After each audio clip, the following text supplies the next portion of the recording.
going to call up a Hayek quote in a second on my laptop, but I wanted to start with a Stan Evans quote, which was also a favorite quote of my old boss, Bob Novak, who, like Bob Novak, I write on the opinion page of my newspaper. I write for the Washington Examiner. He wrote for about 100 different newspapers, syndicated, mostly the Washington Post.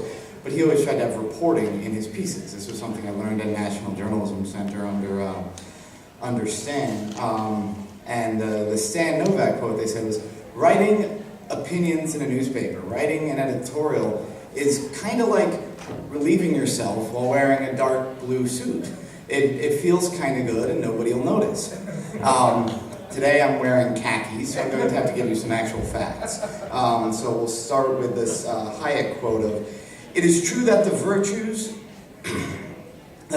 which are less esteemed in practice now, that is, independence, self-reliance, the willingness to bear risks, the readiness to back one's own conviction against the majority, and willingness to voluntary cooperation with one's neighbors, are essentially those on which an individualist society rests. Collectivism has nothing to put in their place, and insofar as it already has destroyed, then it has left a void filled by nothing but the demand for obedience and the compulsion of the individual to what is collectively decided to be good." Again, the virtues are self-reliance, independence, willingness to bear risks.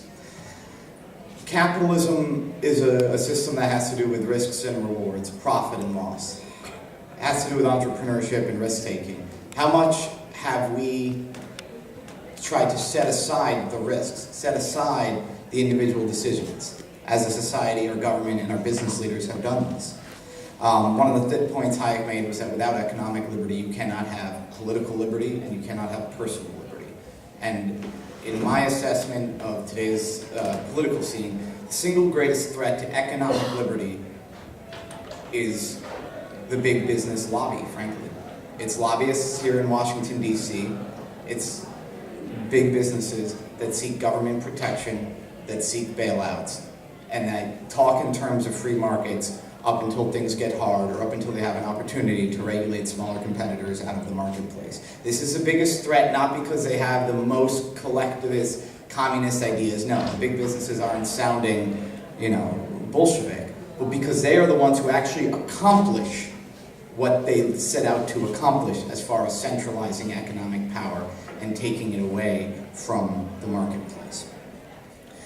In the chapter I wrote for Back on the Road to Serfdom, I talked about what I call the cultural costs of crony capitalism, or the cultural costs of corporatism. And I focus a lot of my writing on General Electric, and I want to talk about two different General Electric factories right now.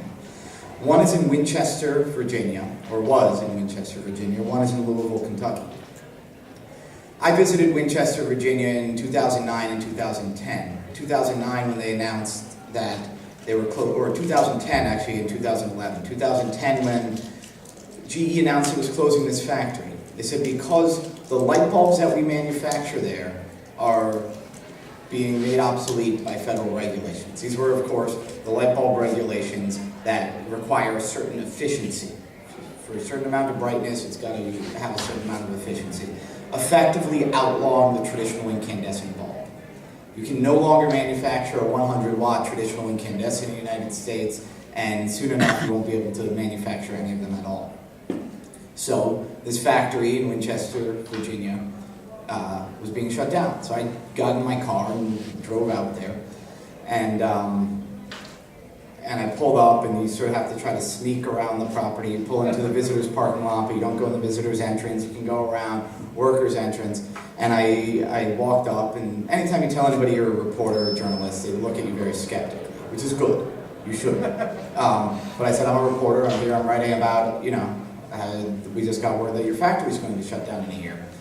And this one guy, Dwayne Madigan, I still remember his name, he stood up. He said, "Government did us in." I thought, this is great. I've got my column already written. But I had to break it to him. I said, these regulations that outlaw the traditional incandescent, the number one driving force of this? And they're like, yeah, the environmentalists, Sierra Club, Greenpeace. No. It was General Electric and Sylvania, the two biggest manufacturers of light bulbs in the world. You see, they had very small profit margins on the traditional incandescent. Because if they had tried to raise their prices, because the cost of manufacturing it was so low, somebody else would have come in and undercut them. So this was actually something like a duopoly in light bulbs, but it was a duopoly with serious competitive pressures. So they were still creating value for the American public. But they didn't like those serious competitive pressures. They all had patents on high-tech, high-efficiency bulbs. They all had the R&D poured into it. They all had the ability to offshore their manufacturing to China, where they now make the compact fluorescents that are filled with mercury, and where they'll make a lot of the LED bulbs that people will soon be using. And I've got nothing against high-efficiency bulbs. I think people should be allowed to choose what bulbs they make. And I think that GE blaming a regulation they supported for laying off their employees is something that they ought to be held accountable for. But the two GE factories I want to compare are not the Winchester factory and the China factory. I believe in free trade. I believe if somebody in China wants to sell something and somebody in America wants to buy it, the government should not intervene. Again, it's a Winchester factory that shut down, where they were making light bulbs. Light bulbs people wanted to buy. Light bulbs people were choosing over more expensive, longer lasting, more efficient light bulbs because people like these cheaper light bulbs. That factory versus a Louisville factory. Louisville has a bunch of factories out there. They call it GE Appliance Park. The various factories within Appliance Park have received stimulus loan guarantees, have received stimulus grants. They received subsidies under George Bush's energy bill. They've received basically every imaginable subsidy you can get. And they've been expanding. And when Joe Biden was doing his stimulus victory lap, he showed up somewhere where they had just hired a few hundred new people in Louisville Appliance Park, and he said, you know how those Republicans are always complaining, this is big government, this is big government? Well, guess what? This is big government. And the workers all cheer because big government is filling their pockets. So what are the cultural costs of this? What have we done? We have replaced unsubsidized jobs with subsidized jobs. We have laid off the people who were working to create value, to create something that we voluntarily decided. If it was going to cost $4 for 8 light bulbs, we decided we'd rather have those 8 light bulbs than these $4. Those people were creating something of value. The world was better off after their day of work. And they're laid off in Winchester, Virginia. People of Louisville are perfectly good people. The workers there don't bear any blame for this. But what are they producing? They're producing either high-efficiency appliances or green energy technologies that are profitable. But they're not profitable because the demand for them is great enough. They're profitable because the government is subsidizing them. So think about that. Think about the effect that has on, well, the workers, maybe not so much. The executives, whom are they serving now? What's great about capitalism is that, in general, profit is merged with the creation of value. If you were creating something that people want, and you can create it for cheap enough that it's worth it for them to part with their money and you can make a profit. That's how you make a profit. When the government intervenes in this way, profit all of a sudden is not correlated with value. It's correlated with, to do the charitable way that Hayek would talk about it, well, what some central planner decided is best.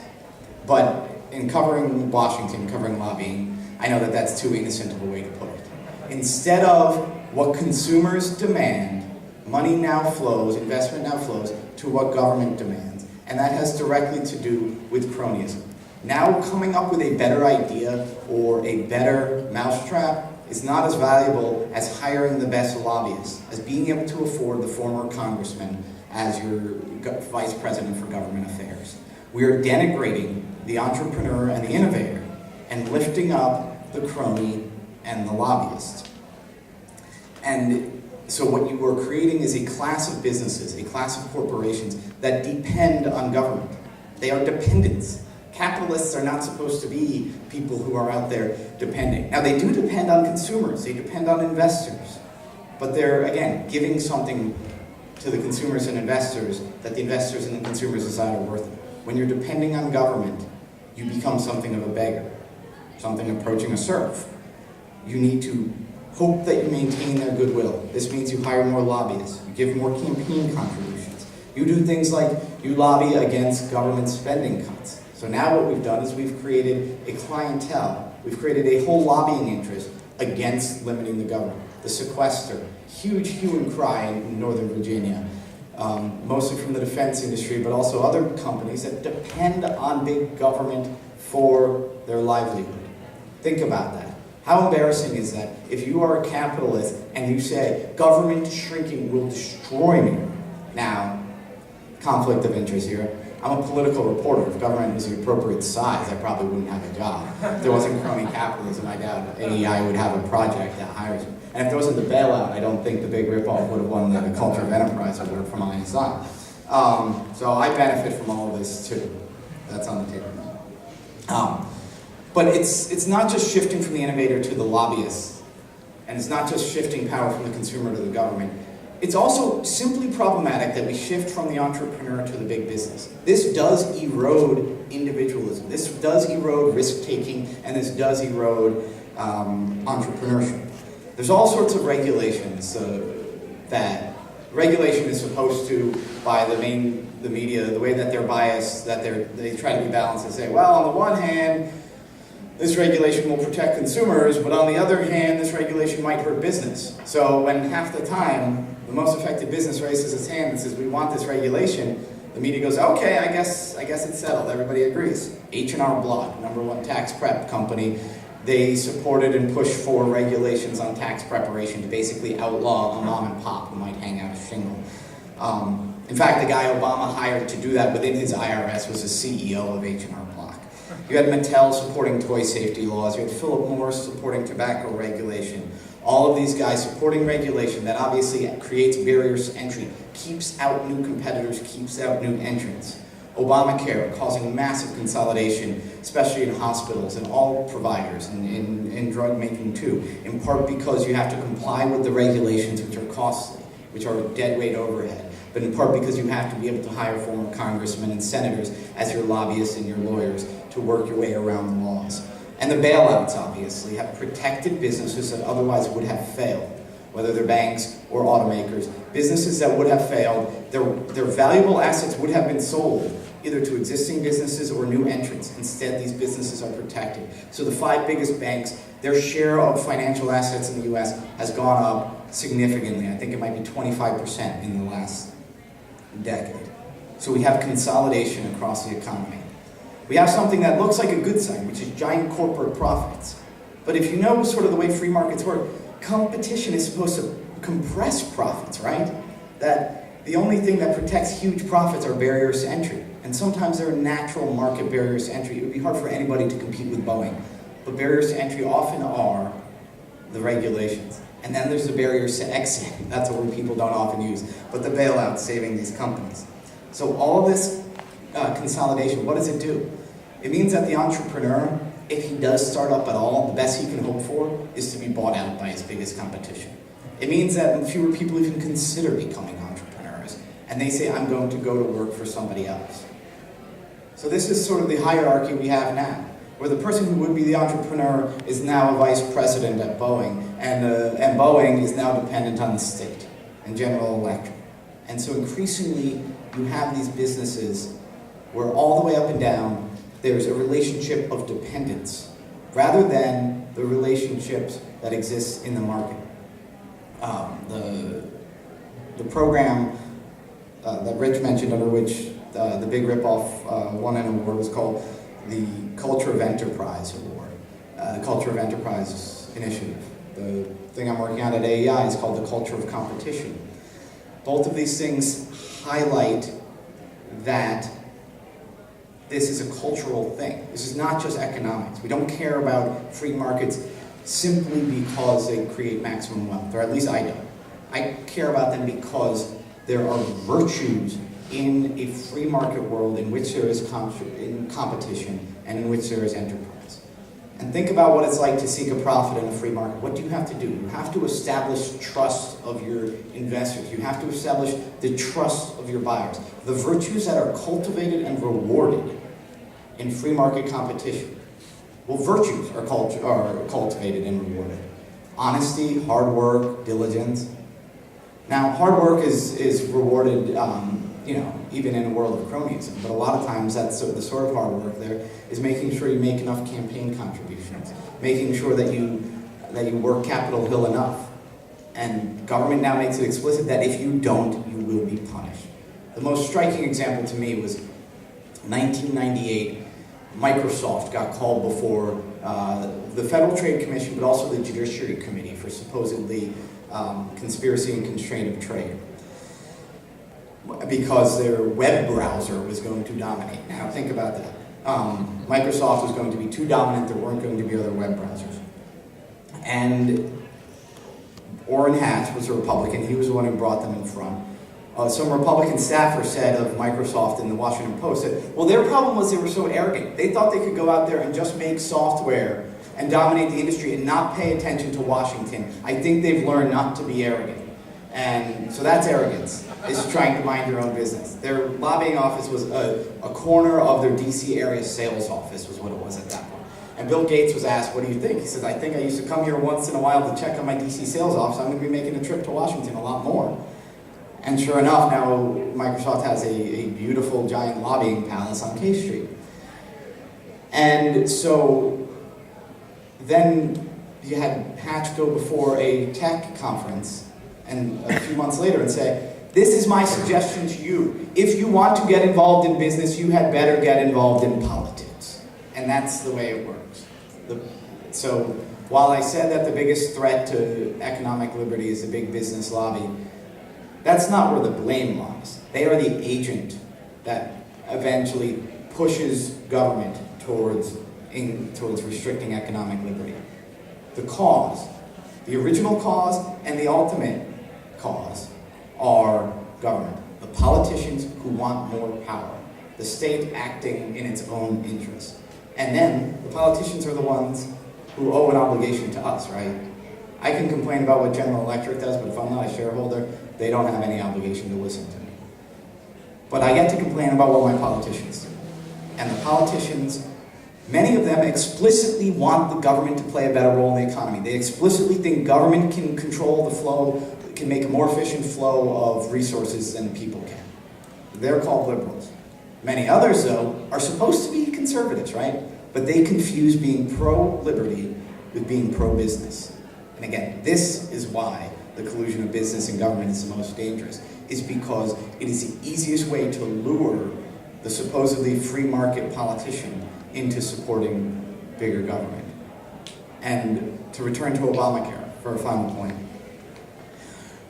The Obamacare bill was largely written by the drug companies. There's been reporting on this, some memos were leaked out. I've written on it, Kim Strassel at the Wall Street Journal wrote on it.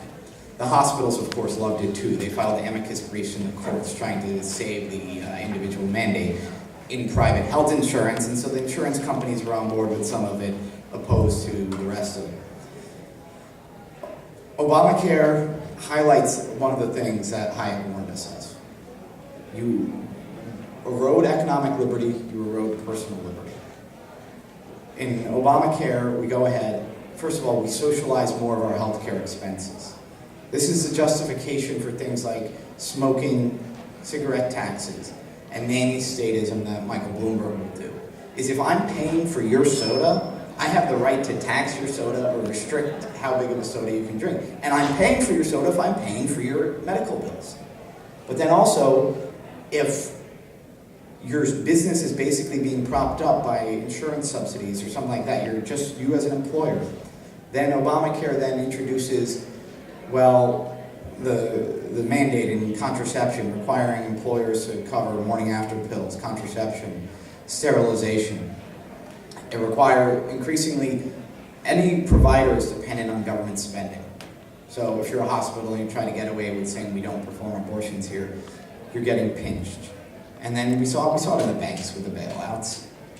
People said it's obscene that these executives get paid that much. I actually wrote columns saying, these are the lobbyists who are being hired by General Motors. Well, General Motors is owned by us. So I'm paying taxes that's going to the 5-bedroom mansion in McLean of this former congressman who's now a lobbyist. That's obscene. But wait a second, do we really want to keep companies from lobbying? Of course, it's a First Amendment protected right. So it puts us in these impossible situations where it creates a logical reason for government to say, this is how to run your business. It's like the drug dealer gives his first hit for free and then starts demanding more. This is how government puts businesses on the hook. And these great businesses that were entrepreneurs, that were setting out to change the world, and that were making profit by creating value and giving people what they wanted and what they demanded, are now obedient to the state. And when they stand up and object, you get Barney Frank going on the floor and saying, I love this free market rhetoric coming from these banks who just took this huge bailout. That's rich. And it undermines the whole case. So this is, I think, what we have to worry about. Because the road to infringing our political and personal liberty is, as Hayek said, through the road that, through infringing our economic liberty. And the number one cause to infringing our economic liberty is a collusion of politically connected businesses and the state. Thank you.